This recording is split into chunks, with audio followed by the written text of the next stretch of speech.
अस्सलाम वालेकुम नाज़रीन, आप देख रहे हैं प्रोग्राम गोया और मैं हूं अरसलान खालिद। आज के प्रोग्राम में मैं सबसे पहले चाहूँगा कि हम जो जहांगीर तरीन साहब का मामला है, जहां पर अली ज़फ़र साहब ने जो तहकीकात की हैं, उनकी जो रिपोर्ट है उसके हवाले से जो मामला है वो शिद्दत इख्तियार करता जा रहा है। ये दावा किया जा रहा है जहांगीर तरीन साहब के ग्रुप की जानिब से कि अली ज़फ़र साहब ने जो तहकीकात की हैं उसमें जहांगीर तरीन साहब को क्लीन चिट दी गई है और साथ साथ ये भी कहा गया कि इस मामले का FIA से कोई लेना देना नहीं है।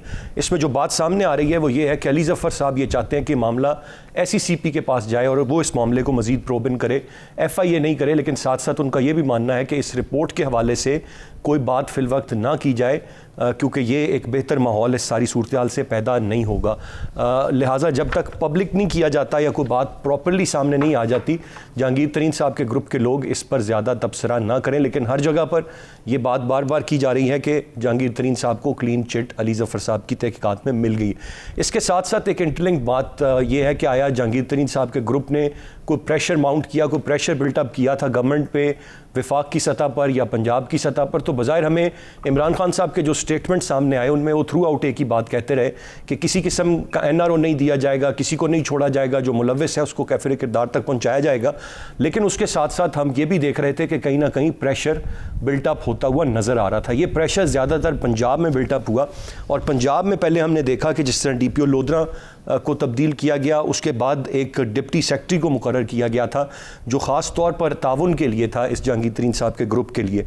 और अब कुछ मज़ीद तबादले भी करने की बात की जा रही है इसी हम ख्याल ग्रुप के प्रेशर को लेकर सामने रखते हुए। मैं चाहूँगा कि इस जहांगीर तरीन साहब के मामले पर उनकी स्ट्रेंथ और ये जो प्रेशर अब बिल्ट हो रहा है और जो पंजाब में तब्दीलियाँ हो रही हैं और मामलात चल रहे हैं, इस पर आज के प्रोग्राम में हम कुछ बात करें। उसके साथ साथ इस वक्त जो शहबाज शरीफ साहब की कोशिशें रही हैं, एक इशाइये से ये सारा सिलसिला शुरू हुआ, फिर मरीम साहिबा का सख्त बयानिया और अब जो पाकिस्तान पीपल्स पार्टी है उसके मुख्तलिफ बयानात सामने आ रहे हैं।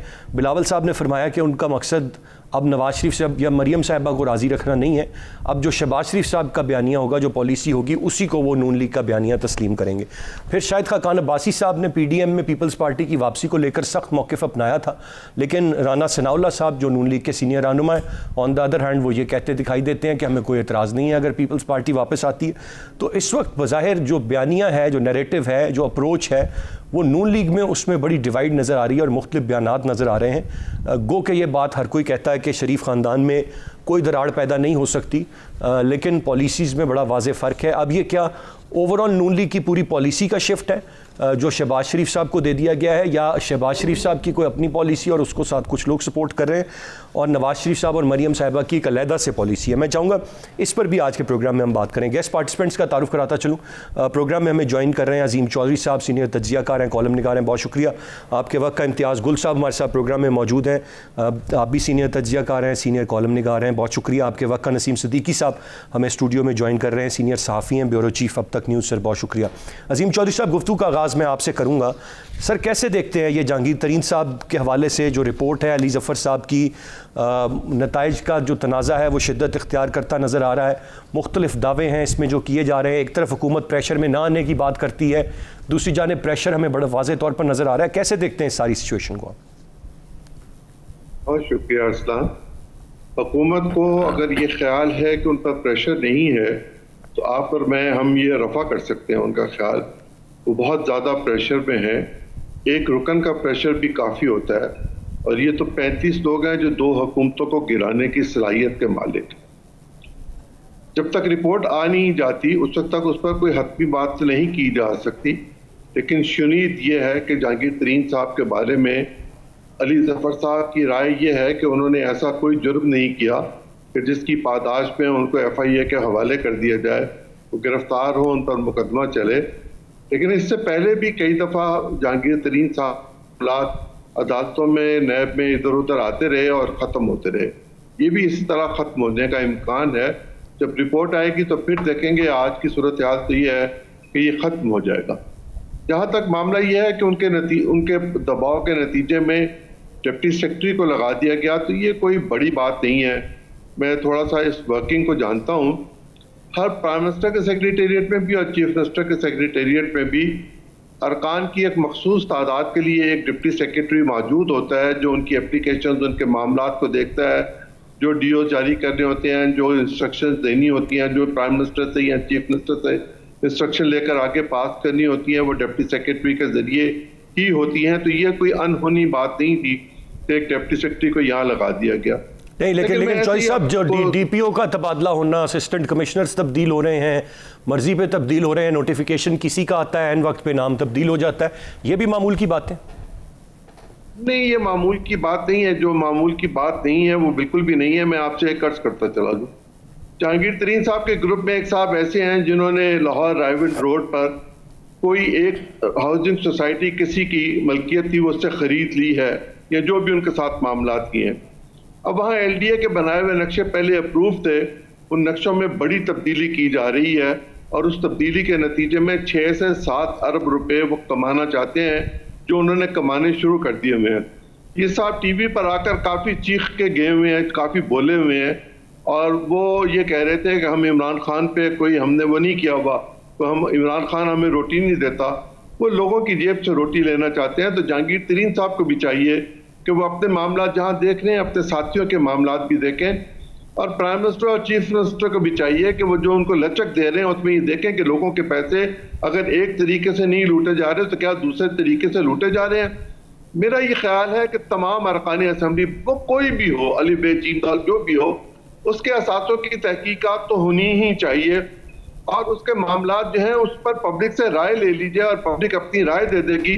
प्राइम मिनिस्टर पोर्टल पे एक चीज डाल दी जाए और पता किया जाए कि कौन कौन MNA MP अपने इलाके में क्या कर रहा है, तो पता चलेगा कि वाकई हुकूमत के लोग काबिल एहतसाब हैं और उनका एहतसाब शुरू हुआ है। एक तरफा एहतसाब को तो यकीनन ये कहा जाएगा कि ये एक विक्टिमाइजेशन का तरीका है, और विक्टिमाइजेशन का जो हुकूमत पर भी इल्ज़ाम लगे वो अच्छा नहीं हुआ करता। जी, एक ब्रेक की जाने बढ़ेंगे, ब्रेक से आके मजीद बात करते हैं, साथ रहिएगा।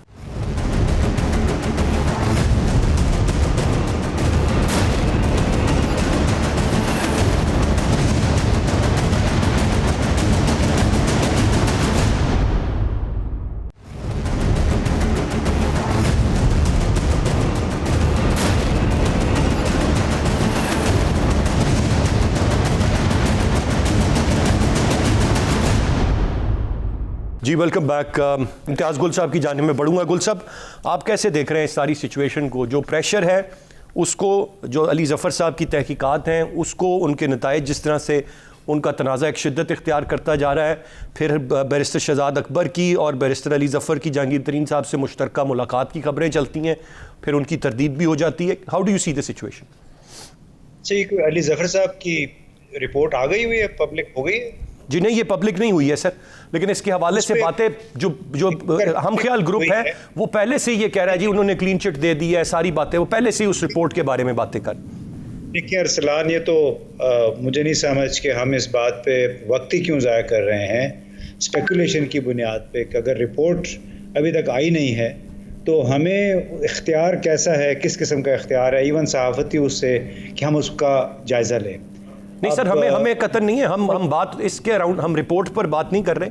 मैंने जो कैटेगोरिकली प्रोग्राम के आगाज़ में बात मेंशन की है कि जिस तरह से राजा रियाज साहब और बहुत सारे जो हम ख्याल ग्रुप के लोग हैं वो मीडिया में आकर पहले से ये दावा कर रहे हैं कि क्लीन चिट दे दी गई है, इससे क्या प्रेशर बिल्टअप हो रहा है? मैं इसके अराउंड बात कर रहा हूँ सर। रिपोर्ट तो अभी हमें पता ही नहीं है ना उसमें क्या है, हम तो उस पर बात हमारे यहाँ, देखिए माफ़ कीजिए, हमारे यहाँ बस मायार हमारी बहस का बस इसी पे रह गया कि उसने ये कहा, उसने ये कहा, आप क्या कहते हैं।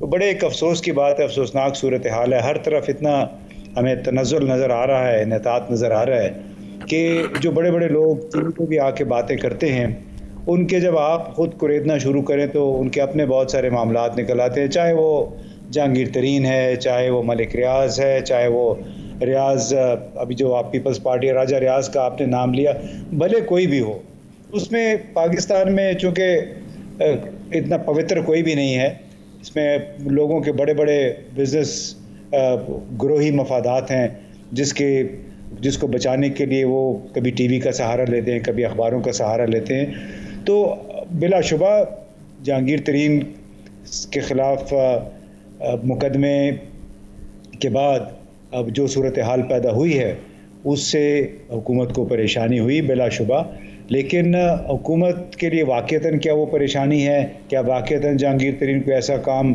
करेंगे अपने साथियों को मिला के जो हुकूमत को गिराने का सबब बने? मेरा शुरू से इस किस्म का कोई ख्याल नहीं था। और शायद मैंने आप ही के प्रोग्राम में और कुछ और जगह पे भी कहा था कि हो सकता है कि ये तमाम तर केस जहांगीर तरीन साहब के ख़िलाफ़ जितनी भी एक कैंपेन चली हुई है, उन पर जो इल्ज़ामात हैं, उन्हें धोने का एक मौका मिल जाए, उनकी पार्टी के अंदर भी रिहेबिलिटेशन यानी तो बहाली का एक ज़रिया बन जाए। तो हो सकता है हो, अल्लाह करे। अब बुनियादी इशू ये है कि जिस किसी ने अगर गलत काम किया है और वो गलत काम अगर साबित होता है तो उसको फिर मंतकी अंजाम तक पहुंचाना चाहिए।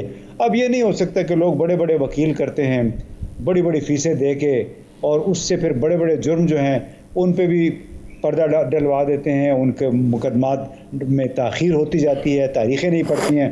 बड़े बड़े वकीलों ने ख़ुद मुझे कहा हुआ है कि आप जो बातें करते हैं वो ठीक हैं, लेकिन हम असल में अपनी तारीख़ें आगे बढ़वा देते हैं, अपनी कन्वीनियंस के मुताबिक काम करते हैं।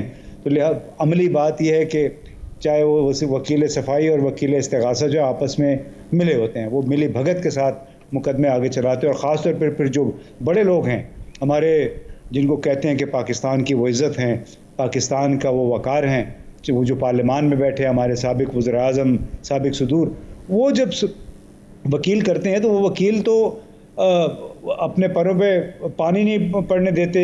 सामने जो जज बैठे होते हैं आम अदालतों में, वो भी उनसे डरते हैं। क्योंकि और ये अभी कुछ दिन पहले ये बात हुई, मुझे उस वकील ने ये कहा कि असल में वो जज इसलिए भी डरते हैं क्योंकि रिटायर होकर उन्होंने वापस बार में आना होता है, उन्होंने प्रैक्टिस करनी होती है। लिहाजा अगर आप करते हैं कि वो बड़े ज़बरदस्त फैसले करेंगे, बिल्कुल इंसाफ पे मबनी फैसले करेंगे, तो ये बस आपकी भूल है। गुल साहब, इस पे ज़रा राय फरमा दें। जो ये इस वक्त तबादले हो रहे हैं, असद अली बूथ साहब दुनियापुर के तहसील के असिस्टेंट कमिश्नर उन्हें तैनात किया, बाद में इत्तेज़ाज़ अंजुम साहब को वहाँ लगा दिया, हटा दिया, DPO लोधरा को इसी तरह तब्दील करके एक जूनियर ऑफिसर को लगा दिया। ये तमाम तर चीज़ें जहांगीर तरीन साहब के जो ग्रुप है उसके प्रेशर पर पंजाब में की जा रही हैं। तो फिर ये कहना कि प्रेशर में नहीं आएगी ये सरकार और किसी से नहीं डरेंगे, ये तो बात सरासर गलत हो गई, क्योंकि प्रेशर तो ले रहे हैं और बातें भी मान रहे हैं। देखिए अरसलान, मुनासिब ये होता कि आप मुल्तान से, बहावलपुर से ताल्लुक़ रखने वाले किसी सहाफ़ी के साथ बात करते, वहाँ का कोई मकामी सियासतदान, कोई रिटायर्ड अफसर होता, उससे बात करते, वो आपको फिर बेहतर बता सकता था कि ये तबादले क्यों हुए हैं या इनकी तैनाती क्यों की गई थी। सारी हमें तो, हम इस्लामाबाद में बैठे हुए हैं, हमें इतनी दूर का क्या पता कि वो क्यों हो रहा है, किसके प्रेशर पे हो रहा है। तो मुनासिब ये होता है कि जो मकामी लोग होते हैं उनसे पूछा जाए, वो बहुत दूर की खबर रखते हैं। Rightly said. मैं आपसे जानना चाहूँगा नसीम सिद्दीकी साहब, आप कैसे देख रहे हैं सारी सूरत हाल को? गो के ज़्यादा डिटेल में तो वहाँ के लोग खबर रखते हैं, पर ये तो सारी खबरें अब सुबह शाम मुसलसल हम तक पहुँच रही हैं, सबको पता लग रहा है। आप ये देखें, सबसे बड़ी बात तो ये है कि जो हमारे पार्लियामेंटेरियंस होते हैं ये पब्लिक को रिप्रेजेंट कर रहे होते हैं, और वो अगर दरोगोई से काम ले तो आवाम क्या करे। अब ये जो अपना जहांगीर तरीन ग्रुप है ये हर जगह कहता फिर रहा है कि जी उन्होंने क्लीन चिट दे दी है, जबकि अली ज़फ़र साहब बड़े मंजे हुए वकील हैं, बहुत बड़े बाप के बेटे हैं। वो उन्होंने अपना ट्वीट किया है और ट्वीट में उन्होंने कहा कि मैंने अभी तक कोई रिपोर्ट वज़ीर आज़म को पेश नहीं की है।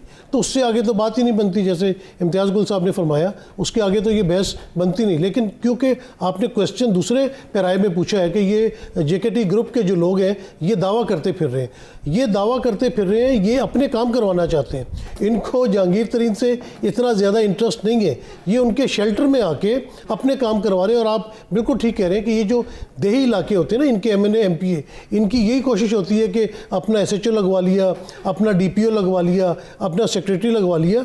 तो वो जब पिछले दिनों CM के साथ मिले हैं और उन्होंने उनसे अपने ग्रीवेंसेस बताए हैं, और उसके बाद गवर्नमेंट प्रेशर में आई है, प्रेशर में क्यों ना आए। इनको 100% यकीन था कि सेनेट के इलेक्शन में कौमी असम्बली से यूसुफ रज़ा गिलानी हार जाएंगे और हफीज़ शेख जो है वो जीत जाएंगे, क्योंकि इनकी सीटें वहाँ मौजूद थीं। जब इन्होंने देखा कि वहाँ पे यूसुफ रज़ा गिलानी हार गए हैं, तो फौरी तौर पे वज़ीर आज़म नो कॉन्फिडेंस वोट के लिए वहाँ पे गए, कॉन्फिडेंस का वोट उन्होंने लिया।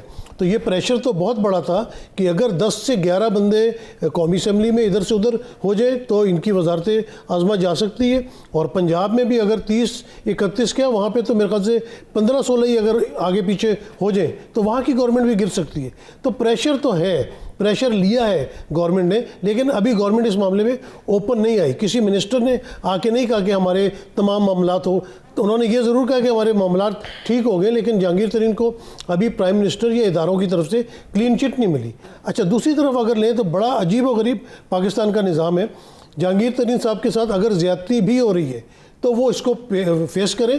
पाकिस्तान में हर बंदे के साथ ज़्यादती हो रही है, आप जाके देख लें FIA के दफ्तर में, पुलिस स्टेशंस में, कोर्ट के अंदर चले जाएं, ज़्यादती हो रही हैं। अगर आपके साथ ज़्यादती हो रही तो आप उस ज़्यादती को सामने लेके आएँ कि मेरे साथ ये बदसलूकी FIA ने की है, ये नाजायज़ केस मेरे ऊपर उन्होंने डाला। लेकिन होता यहाँ पे ये है कि केस को नहीं देखते। अगर किसी को कहे कि जी आपने चोरी की है इतनी, तो वो ये नहीं कहेगा जी मैंने चोरी नहीं की, मैं सबूत देता हूँ कि मैंने चोरी नहीं की। वो कहेगा जी उसने भी तो की है, उससे क्यों नहीं पूछते, उसने भी तो की है। पिछले दिनों हमारे सबसे बड़े कोर्ट में जो एक बड़ा मशहूर केस चल रहा था, तो वहाँ पे जो सवाल पूछे जा रहे थे उनका जवाब नहीं दिया जा रहा था। ये कहा जा रहा था जी कि ये गलत तरीके से केस को प्रेजेंट किया गया है, जी फलां डिपार्टमेंट जो है वो हमारी प्राइवेसी जो है वो क्यों चेक कर रहा है। आप जब भी किसी का केस आता है आप अपने केस को प्रूफ करें कि आप यहाँ पे गलत नहीं है, या आपकी मनी ट्रेल पूछी जा रही है तो आप मनी ट्रेल सामने लाके रख दें कि ये हमारे साथ ज़्यादती हो रही है, लेकिन फिर भी हम अपनी मनी ट्रेल जो है वो सामने लाके रखते हैं, ये हमारे से सोर्सेज है। तो यहाँ पे मनी ट्रेल, सोर्सेज, जो इल्ज़ामात है उसकी तरफ कोई भी नहीं आता, बस ये राग अलापना शुरू कर देता है कि जी हमारे साथ ज़्यादती हो रही है, प्रोसीजर गलत है। जो वकला भी केस लड़ रहे होते हैं अदालतों में जाके प्रोसीजर की बात कि जी ये गलत प्रोसीजर है, ये डेट सही नहीं डाली, इनकी डोमेन में नहीं आता, लेकिन जो असल केस है उसकी तरफ नहीं आते, बड़ी बड़ी फीसें दी जाती हैं और लंबी लंबी डेट्स ले ली जाती हैं, उससे मुकदमे सारे ख़राब हो जाते हैं। तो एंड रिज़ल्ट यही है कि जहांगीर तरीन के साथी जो है वो क्लेम ज़रूर कर रहे हैं, लेकिन अभी प्राइम मिनिस्टर की तरफ से इस तरह की कोई बात नहीं हुई है। केसेस मौजूद हैं, केसेस चल रहे हैं, जहांगीर तरीन के खिलाफ कोई भी केस जो है वो ड्रॉप नहीं किया गया है। तो आने वाले वक्त में नसीब साहब पॉइंट टेकन। इस वक्त यकीनन ये जो इस तरह की बातें करके मज़ीद प्रेशर बिल्टअप किया जा रहा है और एक तासुर ये देने की कोशिश है कि क्लीन चिट आने वाले दिनों में जहांगीर तरीन साहब को मिल जाएगी, और उसी प्रेशर बिल्टअप करने के साथ साथ पंजाब में और बाकी जगह पर अपनी मर्ज़ी के काम ये हम ख्याल ग्रुप ऑलरेडी करवा रहा है। एक ब्रेक की जाने में बढ़ूँगा, ब्रेक से वापस आकर हम बात करेंगे इस वक्त जो नून लीग की सियासत है और उस पर बहुत तबसरे हो रहे हैं, तज्जिए हो रहे हैं, और अपोजिशन यानी कि पीपल्स पार्टी बिलखुसूस जो PDM से बाहर हुई वो भी बयानात अब शहबाज शरीफ साहब के हवाले से दे रहे हैं। क्या अब शहबाज शरीफ साहब ने लीड करना है मामले को? इस पर बात करते हैं ब्रेक के बाद, साथ रहिएगा।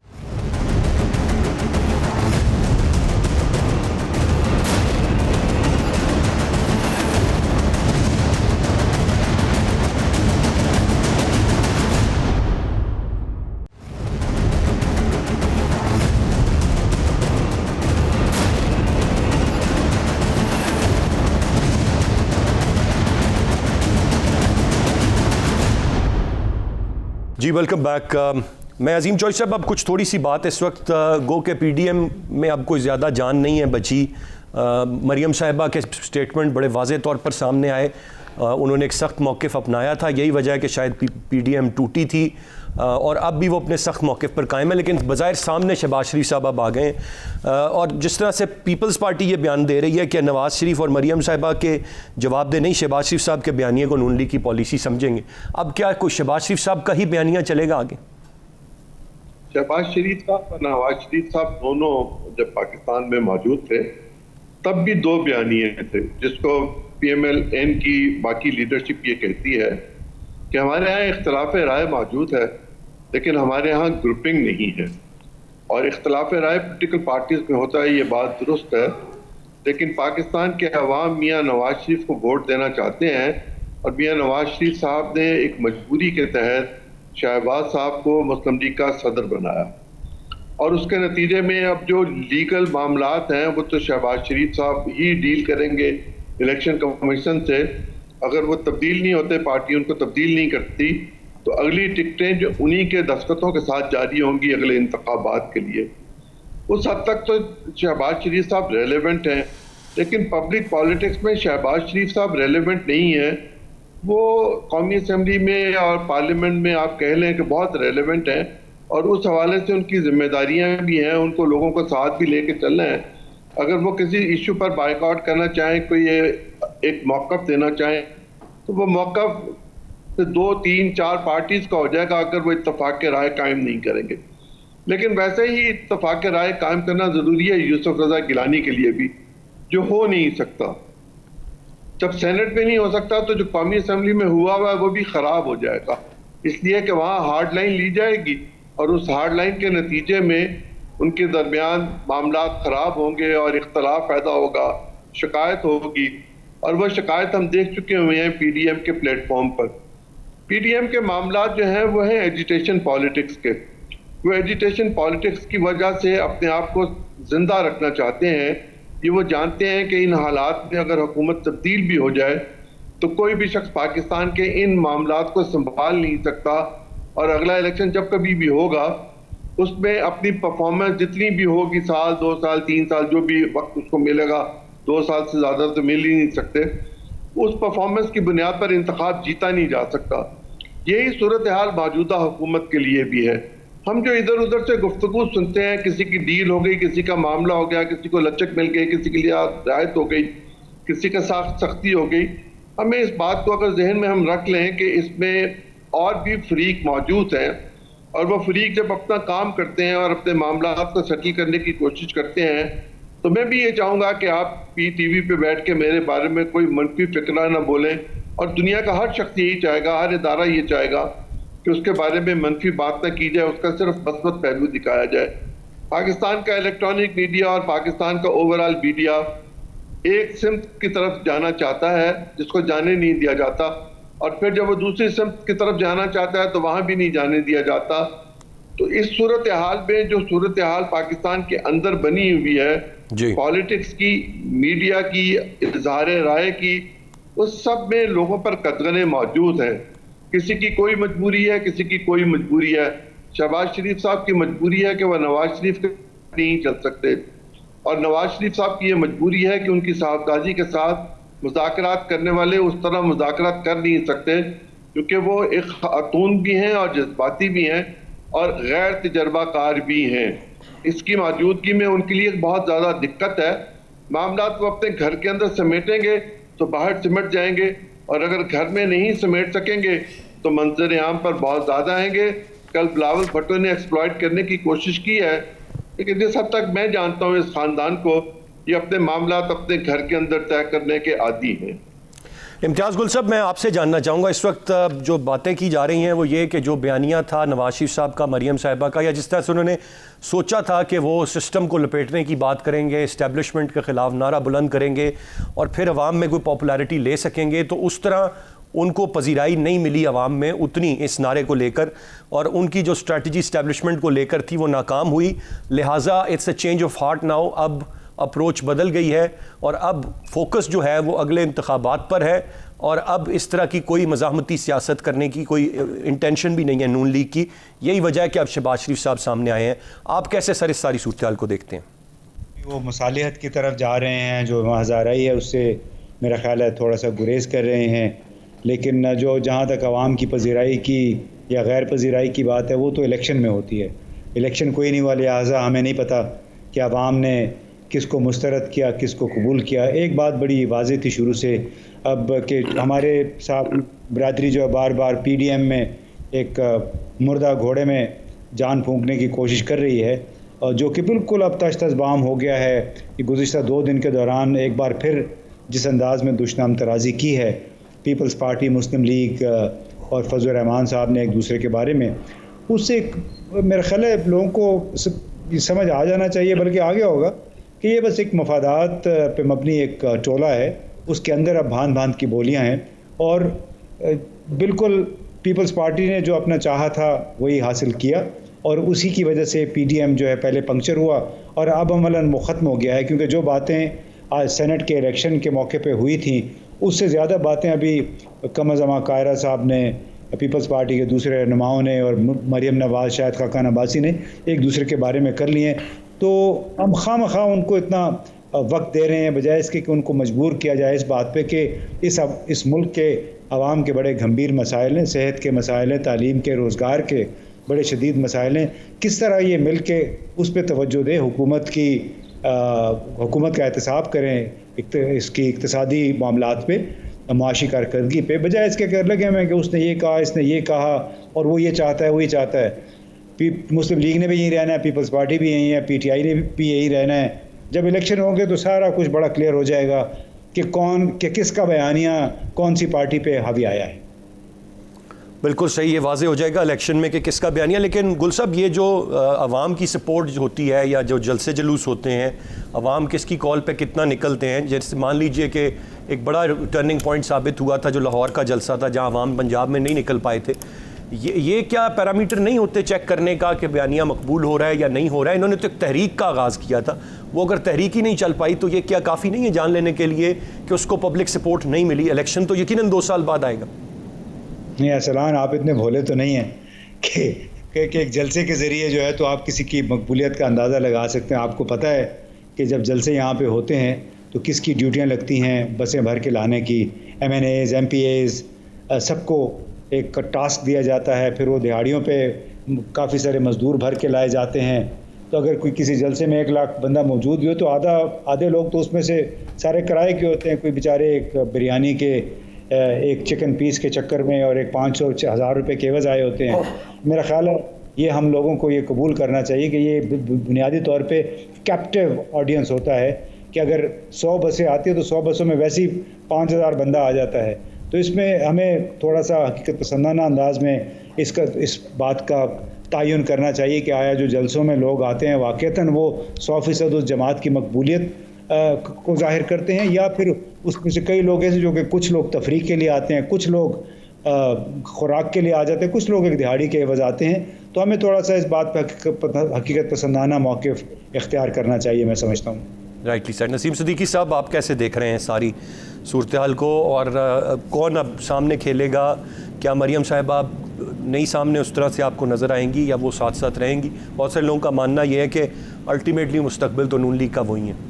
अच्छा अरसलान, आप ये देखें कि ये जो PDM वाला मामला है, ये जो हंडिया है ना, ये चौराहे में फूटी है। ये कोई ढकी छुपी बात नहीं है कि कोई पर्दों के पीछे कोई बात हुई और इनके इख्तलाफात हो गए। सबके सामने सारी चीज़ें आ गई कि किस तरह कराची इलेक्शन में आमने सामने हुई पीपल्स पार्टी और मुस्लिम लीग, किस तरह सेनेट में कायदे हस्ब इख्तलाफ के मामले पे पीपल्स पार्टी और नून लीग एक दूसरे से दस्ते गिरबा हुई। और ये पहले ही कहा जा रहा था कि ये जो है अपना इत्तेहाद चल नहीं सकता, क्योंकि पीपल्स पार्टी और नून लीग बिल्कुल 2 डिफरेंट अपार्ट पोल्स हैं। उनका जो है साथ चलना बड़ा मुश्किल था और बहुत जल्दी जो है उनके अज़ाइम सामने आ गए। जहाँ तक बात हो रही है शरीफ फैमिली की, आप देखें कि कितने भी आप अच्छे तरीके से अपने मामलात घर के अंदर निपटाते हो, लेकिन अगर आप तारीख़ पढ़ें तो बड़े बड़े बादशाह हैं। किसी ने अपने भाई को फांसी लगा दिया, किसी ने अपने भाइयों को जेल में डाल दिया, किसी ने बेटों को डाल दिया, बेटों ने बाप को जेल में डाल दिया। ये इक़्तिदार बड़ी बुरी चीज़ होती है। और अगर आप देखें कि शरीफ बरादरान अब उम्र के इस हिस्से में है कि शायद उनकी एक ही बारी उनको और खेलने के लिए मिले, अल्लाह ताला सेहत ज़िंदगी दे, उनकी उम्र लंबी करे, लेकिन अब जिस बुढ़ापे में है तो अब शायद एक इनिंग खेलने का और मौका मिले। तो जो बंदा पॉलिटिक्स में काउंसलर आता है उसकी कोशिश होती है मैं ज़िला का चेयरमैन बन जाऊँ। जब ज़िला का चेयरमैन बन जाता है तो फिर कहता है MPA बन जाऊँ, मिनिस्टर बन जाऊँ, चीफ मिनिस्टर बन जाऊँ। तो अब शहबाज शरीफ के भी दिल में कहीं ना कहीं बात छुपी होगी कि अब वो एक दफ़ा वज़ीर आज़म भी बन जाए, क्योंकि उन्होंने पंजाब में रह के फ्रंट फुट पर आके बहुत ज़्यादा काम किया है और वो मफामती पॉलिसी इख्तियार करने के कायल हैं, इसके हामी हैं।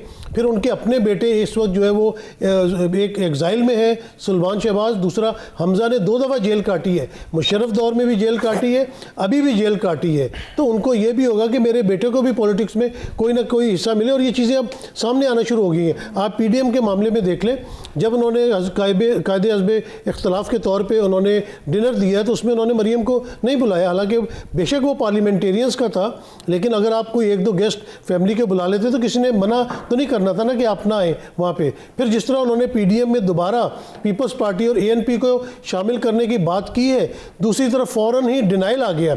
मरीम नवाज़ की तरफ से आया, पहले शाहिद खाकान अब्बासी की तरफ से आया, फिर मरीम नवाज़ की तरफ से आया, और मरीम नवाज़ ने शाहिद खाकान अब्बासी को क्लियर कट जो है उन्होंने कहा कि हम उसी लाइन को टो करेंगे जो शाहिद खाकान अब्बासी ने की है। तो डिवीज़न तो नज़र आ रही है। दूसरी तरफ आप देखें कि शहबाज शरीफ साहब के बड़े अच्छे ताल्लुकात राना सनाउल्लाह के साथ हैं, उनकी दोस्ती भी आपस में, पंजाब में उन्होंने साथ काम किया, तो राना सनाउल्लाह ने शहबाज शरीफ के बयानिए को जो है वो तक़वियत पहुँचाई है। तो क्लियर डिवाइड तो इस वक्त नज़र आ रही है। और PDM ने क्या कौम की खिदमत की, कुछ भी नहीं कर सके। अव्वल तो ये जलसे जुलूस भी इनके इस लेवल के नहीं थे कि आप कहें कि जी कोई बहुत बड़ी चेंज लेके आ रहे थे। दूसरा, इन्होंने आप देखें कि कोविड के दौरान इन्होंने क्या पाकिस्तान की खिदमत की, इनको शोर मचाने के अलावा अपोजिशन को कुछ ना कुछ आवाम के लिए भी ऐसे मामलात करने चाहिए जिससे कोई आवाम को फ़ायदा पहुँचे। और जहाँ तक ये वोटिंग की बात हो रही थी, तब आप देखें कराची में क्या 19 जो रजिस्टर्ड वोटर्स हैं उसमें से तकरीबन 19 या 20% ने वोट कास्ट किए और जो जीतने वाले हैं उन्होंने 5% वोट लिए। तो मुझे बताएं ये क्या रिप्रेजेंटेशन है? एक एक हलके की 2-2 करोड़ बंदों का एक एक हलका है और उस हलके में अगर आके आप 10,000 20,000 वोट लेके आपकी रिप्रेजेंटेशन तो नहीं बनती है। तो ये मामला इसी तरह चलते रहेंगे। लेकिन जो गवर्नमेंट की इस वक्त पॉजिटिविटी नज़र आ रही है, जो इनके प्लान्स थे, मईशत अब बेहतरी का रुख इख्तियार कर रही है। आपने देखा रेकोडेक का जैसे एक मामला था, वहाँ पे हुकूमत की जीत हुई है। उसके बाद स्टॉक एक्सचेंज में अगर आप देखें वहाँ बेहतरी आ रही है। उसके अलावा GDP में ग्रोथ आ रही है। तो अगर गवर्नमेंट मईशत को संभालने में कामयाब हो गई तो फिर ये अपोजिशन का तो धड़न तख्ता हो जाएगा। मैं एक चीज़ दोनों आपसे जानना चाहूँगा। इस वक्त चॉइस साहब, अगला महीना आम है, बजट का टाइम है और उसमें एक हम ख्याल ग्रुप का तो हम सब जानते हैं, कल की खबर थी एक और हम ख्याल ग्रुप भी आया था, उन्होंने भी एक इशाया किया, तस्वीर मंजर आम पर वो ले आए, वो तरक्याती फंड्स मांग रहे हैं। अभी बजट पास कराना कोई मसला होगा हुकूमत के लिए या आप समझते हैं कि कोई ख़ास इशू नहीं होगा? हुकूमत ये जानती है कि अगर बजट पास ना होगा तो वो फारिग, अगर बजट पास कराने के लिए वो तमाम मामलात को आसान तरीके के साथ हल कर दे, फिर उसके बाद देखेंगे कि उन्होंने क्या करना है। और अल्टीमेटली मेरा ये ख्याल है कि वो लोग ये इस तरह का एक्ट करते हैं और इस तरह इख्तिलाफ राय को पब्लिक में लेकर आते हैं। पार्टी के अंदर इख्तिलाफ राय करना और बात है, वहाँ आप तनकीद भी कर सकते हैं मीटिंग में, बंद कमरे में। जब आप उसको पब्लिकली बाहर ले आते हैं तो फिर आपको नतीजा भुगतना पड़ता आने वाले इंतखाबात में। आने वाले इंतखाबात में मुझे इन लोगों के लिए तो बहुत बड़ी जगह नजर नहीं आ रही। मेरा ख्याल है कि इनको किसी दूसरी जमातों में जाना पड़ेगा। बजट सर पास हो जाएगा, कोई इशू तो नहीं होगा? Budget pass. नसीम सिद्दीकी साहब जी बिल्कुल बजट पास हो जाएगा, बजट में कोई प्रॉब्लम नहीं आएगी। हाँ, ये थोड़ी सी डीलिंग विलिंग हो सकती है कि जो नाराज़ अरकान है वो कहे कि जी हमें बजट दें, कोई हमारे इलाके में हमने काम करवाना है। तो ये बातें बहुत छोटी हैं, क्योंकि दूसरी बात ये है कि आप इसमें आपका शो ऑफ हैंड के ज़रिए आपने करना होता है और दूसरा आप पार्टी से डेविएट नहीं कर सकते अकॉर्डिंग टू द लॉ, आइन के मुताबिक और इलेक्शन कमीशन के रूल्स के मुताबिक। तो उन्होंने वोट तो देना अपनी पार्टी को, अपनी पार्टी से डेविएट नहीं कर सकते। तो लाजमी बात है बड़े आराम के साथ जो है बजट कौमी असेंबली में भी पास हो जाएगा। लेकिन जो एक जो ख्याल है कि अभी फॉर द टाइम बीइंग इनके साथ नरमी बरती जाएगी जहांगीर तरीन ग्रुप के साथ, और जब बजट पास हो जाएगा तो फिर अचानक इनके साथ सख्ती होगी, ऐसा कुछ होने के चांस? नहीं, मेरा नहीं ख्याल कोई सख्ती की जाएगी, क्योंकि वो भी PTI के मेंबरान है। अगर आप सख्ती करेंगे तो अगला बजट भी आने वाला है। इसके अलावा कोई और बिल आपको हुकूमत से पास कराना है तो हुकूमत दुश्मनी अगर अपने ही लोगों से लेने शुरू कर देगी तो फिर काम कैसे चलेगा आगे? Rightly set. बहुत शुक्रिया अदा करना चाहूँगा मैं तीनों रिस्पेक्टेबल गेस्ट का। नाजरीन, गुफ्तगू आपने सुनी। इस वक्त बहुत सारे चैलेंजेस हैं जिनमें अभी जो सिद्दीकी साहब ने टुवर्ड्स एंड एक बात की कि हम देख रहे हैं स्टॉक मार्केट जिस तरह से रोज़ाना रिकॉर्ड बिजनेस कर रही है गुज़िश्ता कुछ दिनों से। फिर GDP ग्रोथ को लेकर बड़ी बात हुई कि कहाँ से आप 4-5% पे लेके जाएंगे इसको, लेकिन ये डिटर्मिनेशन थी वज़ीर ख़जाना कि उनका मानना है कि वो लेकर जाएंगे। इसके साथ साथ रेकोडिक का मामला और दीगर अगर चीज़ें कुछ बेहतरी की तरफ जाती हैं तो फिर तो बिफोर इलेक्शंस ये जो 2 साल है इसमें कह लीजिए एक बेहतर ग्राउंड गवर्नमेंट के लिए बन जाएगा। लेकिन अगर एक आम आदमी की हालत ज़ार बेहतर नहीं होती, मैशत बेहतर नहीं होती, तो फिर इस वक्त इलेक्शन में जब ये गवर्नमेंट जाएगी तो उसके लिए शदीद मुश्किलात उसको होंगी और फिर बाकी जो कॉस्मेटिक चेंजेस हैं उन पर लोग शायद ज़्यादा इन्हिसार नहीं करेंगे और वोट नहीं इस गवर्नमेंट को करेंगे। बहुत शुक्रिया दोनों मोअज़्ज़िज़ मेहमानों का। आज के प्रोग्राम से इतने ही। अरसलान खालिद को इजाज़त दीजिए। अल्लाह ने के बाद।